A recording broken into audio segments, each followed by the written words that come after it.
Bienvenidas, bienvenidos a Observatorio Semanal. El día de hoy vamos a hablar a propósito de la Ciudad de México. No crea que nos vamos a quedar aquí en el centralismo puro, pero a propósito de la Ciudad de México, sobre una figura muy relevante que está presente en distintos marcos normativos a nivel nacional y que está cambiando ahora aquí en la ciudad, que es la Ley de Participación Ciudadana, las figuras en materia de participación ciudadana. Y quizá, Mario, lo primero que hay que hacer es un poco contextualizar.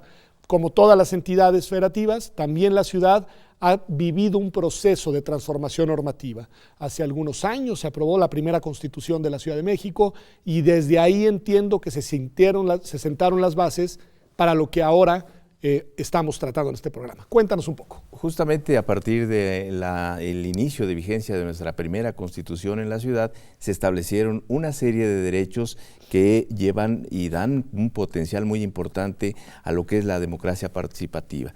Y en ese sentido se establecieron los instrumentos que hoy día ya están vigentes en nuestra ciudad, que venían ya en algunos casos desde el 99, como el caso de los comités ciudadanos y demás, y se han ido incrementando al grado que en la pasada y más reciente Ley de Participación Ciudadana, que inicia su vigencia el 12 de agosto de 2019, se incrementa el número de instrumentos y mecanismos de participación ciudadana. Teníamos una ley, la más reciente, en 2014, que tenía 12 instrumentos de participación ciudadana, y la ley vigente a partir de 2019 los eleva a 20. Y entre ellos hay algunos que desde luego son muy importantes y desde luego modificarán la circunstancia política de nuestra ciudad. Me refiero específicamente a la revocación de mandato, que es un instrumento que está previsto en nuestra Constitución política y que desde luego ahora está reglamentado ya en esta Ley de Participación Ciudadana. A ver, Gabriela, cuéntanos un poco de esa figura, porque es muy polémica. Es muy polémica también a nivel nacional, hay todo un tema de si se aprueba o no se aprueba para efectos también de la Presidencia de la República, de otros cargos. ¿Cómo viene en la Ley de Participación Ciudadana de la Ciudad de México esta figura? Bueno, la revocación de mandato se incluye dentro de todos estos mecanismos de democracia directa que por sí la Ley de Participación Ciudadana ya está previendo. Entre ellos, bueno, tenemos plebiscito, referéndum, revocación de mandato y otros dos que son consulta ciudadana, iniciativa popular, y en el caso, bueno, pues la revocación de mandato es una figura que generó muchísima polémica dentro del Consejo General. La idea era pues nosotros determinar también estas reglas cuando nosotros hicimos por ejemplo, las puntualizaciones a la legislación. Y al respecto, bueno, se necesita que sea después del periodo para el cual, la mitad del periodo para el cual la persona haya sido electa, y también se incorporan algunos puntos, como por ejemplo las personas que fueron por representación proporcional, y para lo cual se necesita por lo menos el 10% del listado nominal, en el cual, bueno, pues es la representación proporcional una parte que también se incorpora dentro de las figuras que pueden ser sujetas a revocación de mandato. Eso está interesante. Ahora, es muy complejo y le inyecta un grado de politicidad a la vida de la ciudad muy intensa, ¿no, Mario? Sin duda, el primero de los temas fue si la propia autoridad a revocar o quien ejerce el cargo de la autoridad podía hacer la convocatoria, lo que lo convertiría pues de alguna manera en una ratificación, no en el instrumento de revocación, y ahí en la ley se establece que solo corresponde a los ciudadanos la solicitud para la revocación de mandato. Ya lo refería Gaby, el 10% del listado nominal. ¿Cuántos son? 750,000 aproximadamente, estamos hablando de un poquito más de 7,5 millones de ciudadanos con derecho a votar, y esto llevaría a esa posibilidad. Pero hay una regla más, que en la participación de este instrumento por lo menos se alcance el 40% de votantes. Entonces hay dos reglas importantes: la solicitud formulada por al menos el 10%, que en un equivalente serían 750,000, y la participación del 40%, un aproximado de 3 millones de votantes. Entonces hay esta circunstancia que se politizó porque en la iniciativa original se establecía que la propia jefa de gobierno podría solicitar. Autosolicitar. Exactamente. A ver, pero una cuestión interesante de esto. Primero, del 10%, pues un partido político con presencia en la ciudad podría, ¿no?, que tenga en verdad militancia, pues lograr ese 10% para solicitarlo. Ya convocar un 40% a las urnas, pues es un reto mayor. pero dentro de ese 40%, para que la revocación del mandato opere, ¿cómo tiene que ser la votación? Tendría que participar ese 40% y la decisión que tome ese 40% será la que se aplique. Ok, por mayoría. Exactamente. Sí. O sea, mayoría, lo que podemos decir, un 21% de la ciudadanía podría determinar la revocación del mandato. Pudiera incluso estarse en ese supuesto. Digo, por el supuesto de que participe el 40%, pero no necesariamente en la misma dirección. Exacto. Suponiendo que solo la mitad esté a favor de la revocación, con eso se lograría revocar el mandato de un... Justamente son de las cuestiones que habrá que establecer con mucha precisión para efecto de establecer las reglas de que tengan la absoluta claridad. De cuáles son las mayorías que en realidad hacen falta para una decisión tan importante en la vida de la ciudad. De acuerdo. ¿Alguna otra figura, Gabriela, que te parezca particularmente importante de estas que se agregaron a la ley, de estas 20 figuras de participación ciudadana? Claro, tenemos estas figuras de rendición de cuentas en las cuales no solamente ya se incorporan otras que ya teníamos con anterioridad, como por ejemplo la silla ciudadana, las audiencias públicas, sino que también ya tenemos observatorios ciudadanos, que esos tienen que ser registrados ante el Instituto Electoral de la Ciudad de México, e igualmente tenemos otro tipo de figuras que realmente incorporan, por ejemplo, el hecho de que la ciudadanía puede pedir rendición de cuentas a los titulares de gobierno. Y esto también es una solicitud para que sobre algún tema, con independencia del informe de labores, vaya esta figura pública, bueno, en ejercicio de sus funciones, y que la ciudadanía puede también solicitar este tipo de cuestiones. A mí me parece que es algo muy novedoso, no se había visto en otras leyes de participación ciudadana y que realmente están contribuyendo a un esquema mucho más participativo, pero en la idea de rendición de cuentas y colaboración ciudadana. Un dato que tiene que ver con esto que decía Gabriela y que ustedes son quienes nos lo pueden decir si sí o si no. Y además pensando en el público abierto de la ciudad y también de otras entidades federativas del país. ¿La gente en la ciudad se apropia de estos mecanismos? Es decir, ¿se utilizan si en realidad la gente echa mano de su ley y de las figuras de participación ciudadana? Bueno, en la ciudad ya hemos tenido el ejercicio de algunos de estos instrumentos. Los más recientes que recuerdo fue la consulta ciudadana sobre el corredor Chapultepec. No sé si recuerdas, un asunto polémico sobre algunas obras que se pensaba construir sobre esta icónica calle de la ciudad, y se llevó a cabo una consulta ciudadana organizada por el Instituto Electoral donde se determinó la no construcción de ese complejo cultural que se señalaba. Ha habido otras, plebiscito en 2001 cuando se construyeron los segundos pisos, y desde luego otros instrumentos como la consulta sobre el presupuesto participativo, la elección de los comités ciudadanos y los consejos de los pueblos. Y ya con el inicio de esta ley hemos recibido las dos primeras iniciativas ciudadanas, que es también es uno de los derechos.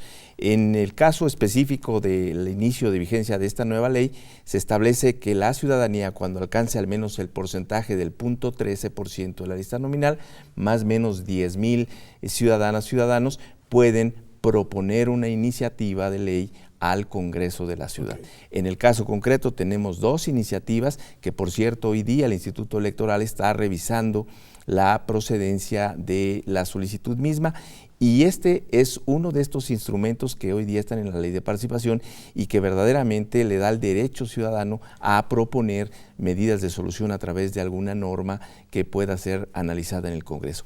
Creo que en su conjunto la ley de participación tiene una serie de derechos que desde luego potencian de manera muy importante la participación ciudadana. Es, y sin duda, uno de los primeros elementos el darla a conocer, porque si no conocemos estos instrumentos, pues no podremos ejercerlos, y creo que es una de las labores fundamentales que hoy día tenemos en la institución. A ver, eso es lo que les quería preguntar. Esto les supone a ustedes, y qué bueno, no digo que esté mal, y yo sé que a ustedes les da gusto, pero les implica más trabajo, Gabriela. Sí, es decir, ¿qué es lo que le toca al instituto? Porque pues, es interesante, alguien tiene que operar pues, estas nuevas figuras, alguien tiene que materializar estas iniciativas, y aquí se ha decidido que sea precisamente el Instituto Electoral de la ciudad. Bueno, pues por un lado el Instituto Electoral de la Ciudad de México hace uso de todas las innovaciones en materia tecnológica con la plataforma de participación ciudadana, en donde apoya a la ciudadanía para obtener datos acerca de todos estos mecanismos de participación ciudadana y que de manera conjunta con el gobierno de la Ciudad de México va alimentando estas plataformas. Hay una plataforma que es de suyo del instituto, hay otra del gobierno de Ciudad de México para otro tipo de mecanismos en donde no está incorporado el instituto, porque como estábamos platicando, hay algunos como por ejemplo silla ciudadana, audiencia pública, recorridos barriales que no necesariamente incorporan al instituto, pero que sí necesita el gobierno de Ciudad de México incorporarse. Dentro del instituto nosotros hemos visto también algunos temas, como por ejemplo el voto electrónico para los procesos de participación ciudadana, de los cuales pues ya tenemos un avance muy importante porque dentro del instituto hemos hecho ya los mecanismos de recabación del voto por medio de internet desde 2012. Entonces, bueno, nosotros ya hemos avanzado en ese punto, aparte de todo lo que significa la operación, como ahorita el presidente nos los comentaba, de hecho la verificación de las firmas, la emisión de lineamientos, ver cómo estamos garantizando que todos estos lineamientos y toda la reglamentación interna vaya pues en consonancia con lo que está estimando la ley de participación ciudadana. Me parece muy interesante y me quedo, y te pregunto, Mario, con esta figura que señala Gabriela, del voto electrónico, porque esa es una figura que siempre es muy disputada. Yo, la verdad, el dato que desde 2012 lo utilizan, reconozco mi ignorancia, pero a ver, cuéntanos un poco cómo ha estado, cómo ha funcionado y sobre todo cómo han logrado remontar la siempre presente desconfianza y suspicacia hacia estos mecanismos de expresión de la voluntad. Bueno, el Instituto Electoral, el entonces Instituto Electoral del Distrito Federal estableció para garantizar el derecho del sufragio de quienes, habiendo nacido en la Ciudad de México, residen en el extranjero, instrumentó un sistema de voto por Internet, algo que permitiera a quienes habitan fuera del país emitir su sufragio. Y tuvo éxito.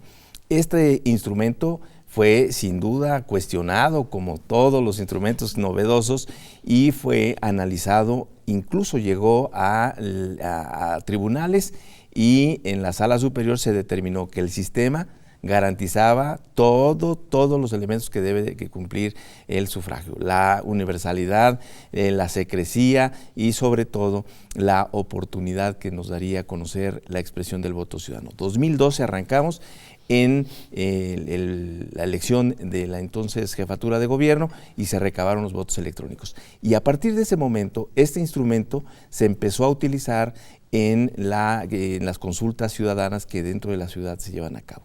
Hay dos mecanismos, uno que es remoto, absolutamente directo en tu celular, tú puedes bajar la aplicación, obviamente tendrás que registrarte con la intención de votar por ese mecanismo, se te envía una contraseña, tú dispondrás de ella, una contraseña que se envía hoy día a través del correo a tu domicilio, el domicilio de la credencial para votar. A través del correo postal. A través del correo postal. Estamos por dar un gran salto porque estamos buscando la tecnología de reconocimiento biométrico y a partir de eso podríamos cumplir ya con ese elemento sine qua non, la identidad del votante, un voto, una persona y desde luego la titularidad del derecho. Este voto electrónico ha venido también haciéndose de manera presencial. Tenemos la vía remota, donde tú desde tu celular puedes emitir el voto, y la vía presencial, donde el ciudadano llega a la casilla, pero ya no va a encontrar la boleta, va a encontrar un dispositivo electrónico que una vez verificada su identidad a través de su credencial para votar, se abre la boleta electrónica, emite el voto y esto genera, para empezar, una celeridad en la integración de la votación, la oportunidad inmediatamente. Nosotros hemos llevado a cabo esta votación y una vez concluida la jornada electiva, se cierra el proceso de votación y 15 minutos después tenemos la votación íntegra de lo que ocurrió en ese proceso electivo en la ciudad. ¿Tú crees, Gabriela, que esa es la tendencia hacia la que se va a ir en todas las votaciones? Pues mira, la verdad es que dentro de la Ciudad de México la ciudadanía ya está muy pues familiarizada con este tipo de mecanismos y yo creo que sí. Para recabar el voto realmente, imagínate, con solo descargar tu aplicación del celular desde tu casa, no tienes que ir. Bueno, muchas cosas pues ahí, no solamente es el ahorro de recursos materiales, financieros, humanos, sino que ya de manera pronta, expedita, se tienen los resultados electorales. En realidad yo creo que sí, es una tendencia y la ventaja de la Ciudad de México es que nos permite hacer este tipo de mecanismos que en otras partes del país no podrían hacerse, pero en este caso el hecho de que tengamos una gran cobertura de internet e igualmente pues las características demográficas, sociales de la ciudadanía que habita en esta capital, pues nos permiten hacer este tipo de mecanismos. Entonces, sin duda creo que le estamos apostando a algo muy interesante y lo que ha comentado Mario es importante, ¿no? El hecho de que ya estamos incluyendo e incorporando otro tipo de mecanismos como lo es el reconocimiento biométrico.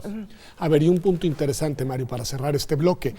Me interesa mucho lo que dice Gabriela y tiene sentido, además el ahorro de recursos materiales, humanos, etcétera, pero hay una etapa en la organización electoral que yo siempre he apreciado mucho y he valorado mucho y que quizás se perdería, que es la de los funcionarios de casilla. Es decir, estas ciudadanas y ciudadanos que se les capacita, que se involucran. A mí me gusta decir que más allá del porcentaje de votantes en las elecciones, lo que más debemos de reconocer es el porcentaje de ciudadanas y ciudadanos atendiendo las casillas. ¿Esto no tendería tarde o temprano a desaparecer con estos mecanismos electrónicos? Bueno, en principio decirte que se mantendría porque tendríamos las dos modalidades, la remota de aquellas personas que desde su celular, necesariamente un teléfono de los denominados inteligentes, sería preciso para hacer el voto por la vía remota. Y se mantendría la casilla porque justamente habría un dispositivo en la casilla donde tú irías, estaría una ciudadana, un ciudadano vecino nuestro que sería quien atendería a la ciudadanía que va a votar en casilla. Entonces no se perdería en su totalidad. Si algún día llegamos al voto remoto absolutamente, pues sí, lamentablemente ahí sí perderíamos la oportunidad de la participación de la ciudadanía en las mesas directivas de casilla. Pero de momento no está considerado esto porque si bien hay un importante número de personas que cuenta con teléfonos celulares, muchos de ellos todavía no son teléfonos. Sí, claro. Y no podrías discriminar a los votantes por el hecho de tener o no tener un teléfono. Pero vamos a un corte y volvemos. Les voy a preguntar además cómo está la Ciudad de México en comparación con otras entidades federativas, ustedes que interactúan con otros institutos electorales, pues cuáles son aquellos que llevan, digamos, el liderazgo en estos temas y pues sí, también esta cuestión que a mí me parece interesante, como las cosas buenas pues también siempre tienen costos que hay que saber ponderarlos, como en el caso de la participación ciudadana como organizadores de elecciones que podría eventualmente ser reemplazada por un voto totalmente electrónico. Pero ya volvemos, aquí a Observatorio Semanal.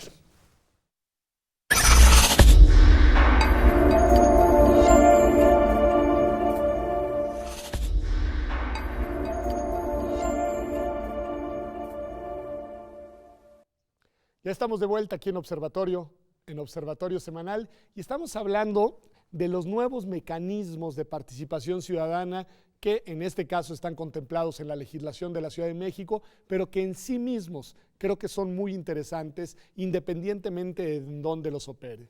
Y nos quedamos en el bloque anterior, en el cierre, en este tema del voto electrónico. Y yo me quedé dándole vueltas al asunto y te quiero preguntar, Gabriela, me imagino que es un mecanismo de participación que también ha de estar segmentado por los cambios generacionales, ¿no? Me imagino que pues ahora sí a las nuevas generaciones se les hace lo más natural llevar gran parte de su vida en el mundo virtual, pero no necesariamente pues a los de las generaciones mayores.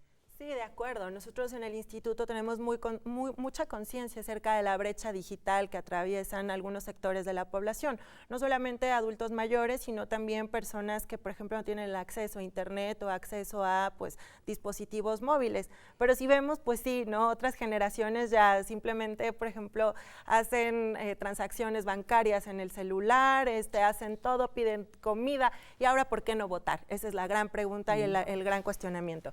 Y nosotros hemos implementado estos mecanismos que sí son presenciales, pero también viendo que ya estamos utilizando estos mecanismos para recabar el voto, pues tratamos de tener aplicaciones en los celulares para que sea lo más fácil, ¿no? Y sobre todo entendiendo la psicología de las personas que están votando en nuestra capital. Claro, o sea, llevando también hacia la cultura de las nuevas generaciones los mecanismos de participación. Claro, si el mundo cambia, ¿por qué la democracia no? Es muy interesante. María, una pregunta. Me imagino que así como tiene algunos costos, tiene estas explicaciones, pero también hay de tener ventajas, me imagino y supongo, desde el punto de vista, ya nos lo decías, pero me gustaría que describieras un poco más del procesamiento de la información, del procesamiento de los votos, de la manera en la que se computan y en la que tendríamos los resultados. Entonces me gustaría que nos digas cuáles son las ventajas, qué es lo que cambia y algo más. ¿Cómo logran ustedes exorcizar la perenne desconfianza? Bueno, en principio debo decirte que el utilizar unos sistemas electrónicos creo que para todos nosotros es evidente en el sentido de que la rapidez y la eficacia de los cómputos pues es sin duda innegable. Y eso es lo que ocurriría en términos de la votación electrónica.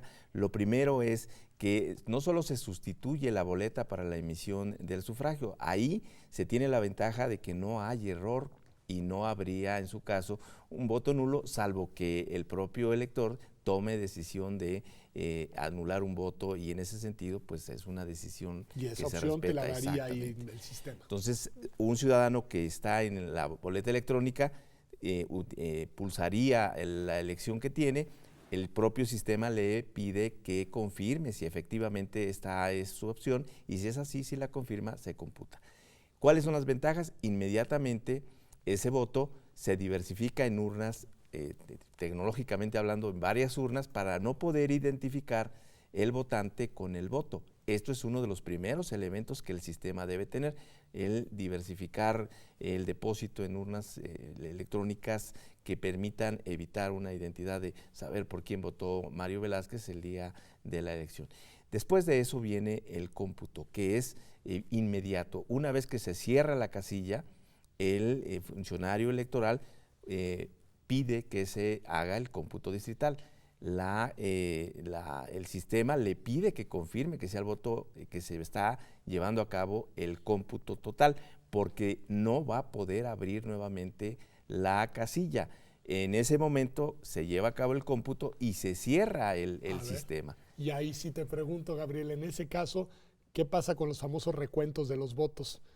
Pues mira, en algún momento ya se solicitó algún tipo de nulidad de este tipo de cuestiones, y lo que se determinó es que era totalmente válido y en realidad no hubo la posibilidad de realizarse porque ya el tribunal había visto que era un sistema que era pues totalmente identificable. Además, cabe señalar que dentro de estos mecanismos en los cuales se hacen auditorías al sistema, la Universidad Nacional Autónoma de México está incorporada dentro de esto, y también lo ha estado el Tecnológico de Monterrey, lo ha estado también otras empresas privadas que también nos han hecho estas auditorías, y en realidad lo que se ha identificado es que hay un algoritmo que permite determinar que haya, por ejemplo, esta parte en la cual la persona que emitió el voto no sea identificable. Entonces, por tanto, al tener estas auditorías previamente hechas y durante el ejercicio del voto, pues en realidad ya no es necesario hacer un recuento. Eso supondría que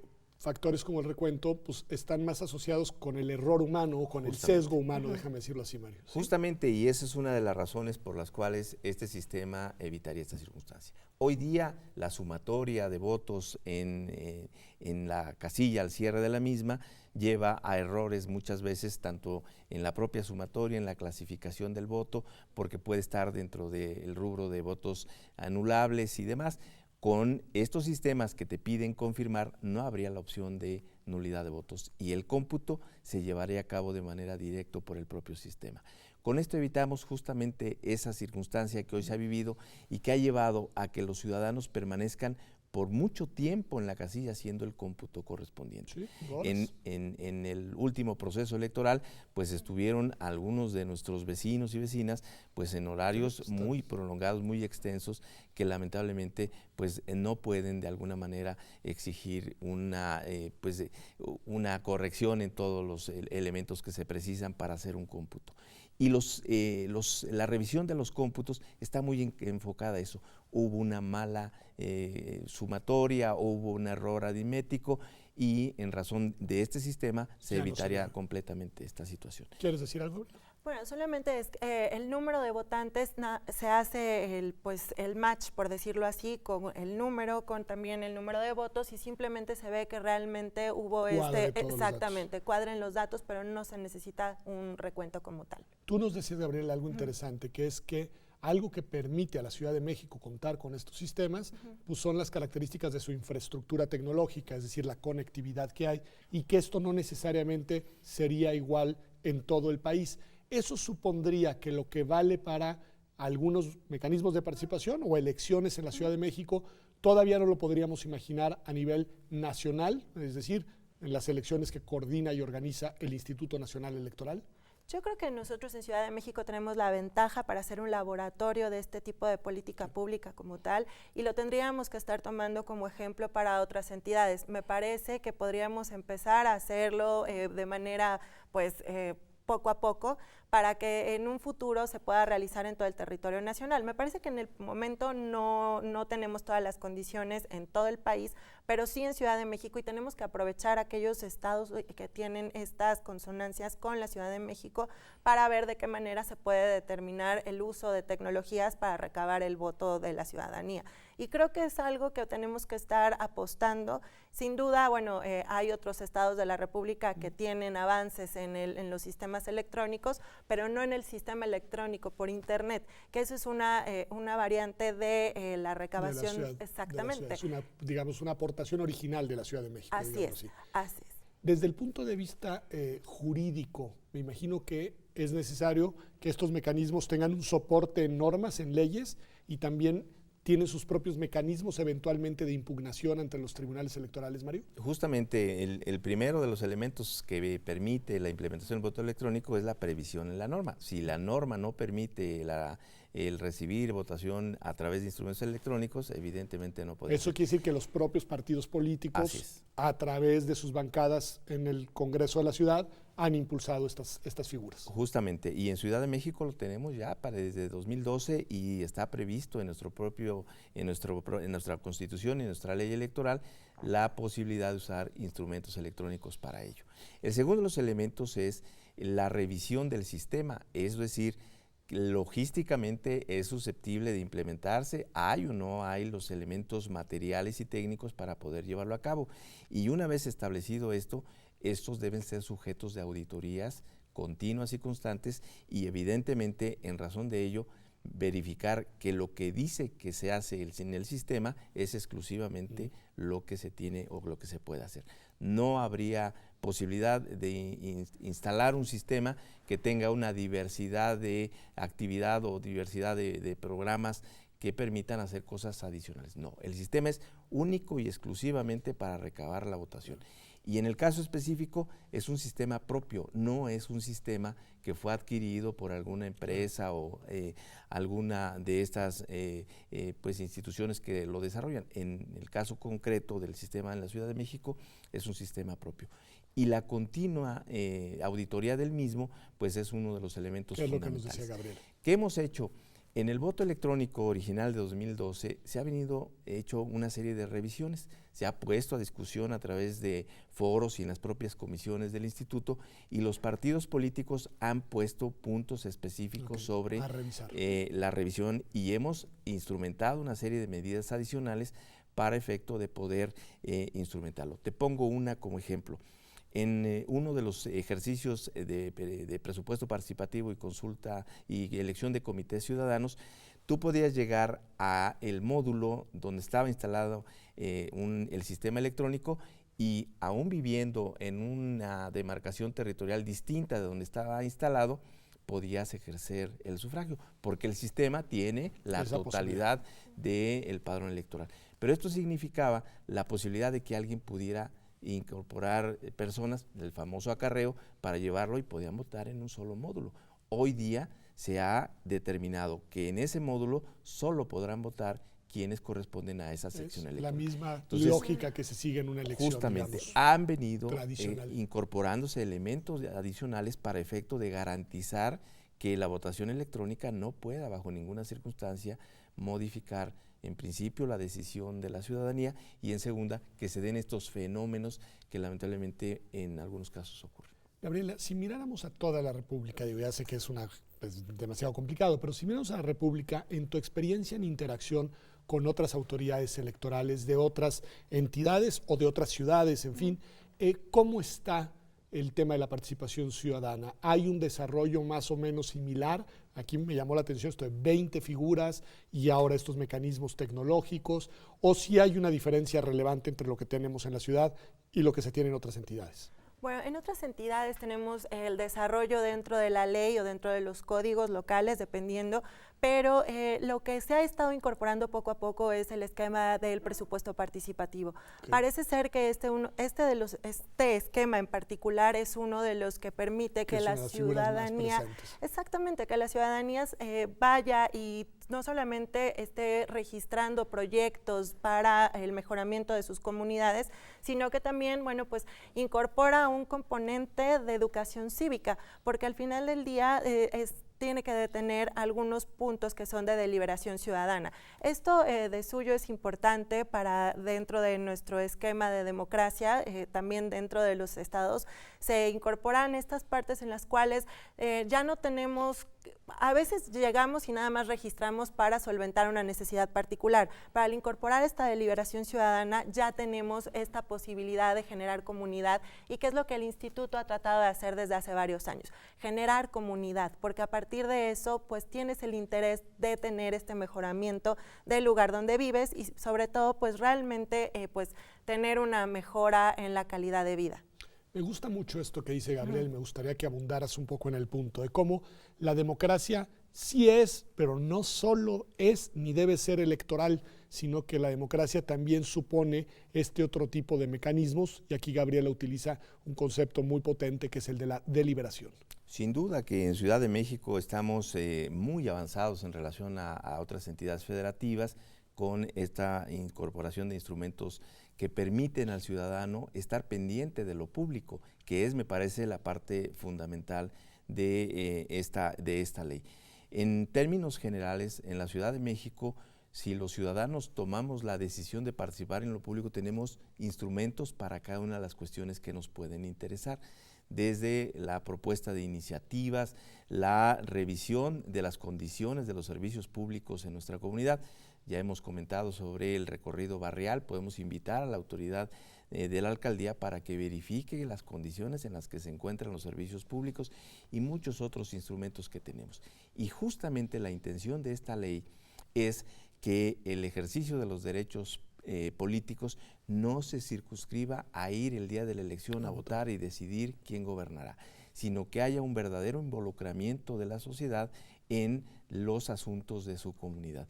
Y me parece que la ley hoy día sí es el instrumento mediante el cual podemos ejercer estos derechos que, debo decirlo, además, están en nuestra propia Constitución y que hace que nuestra Constitución sea una Constitución de avanzada, de vanguardia, porque potencia los derechos ciudadanos, particularmente en relación a los asuntos de interés público. Pues muchísimas gracias, en verdad, a los dos. Me parece que es un cierre además muy claro.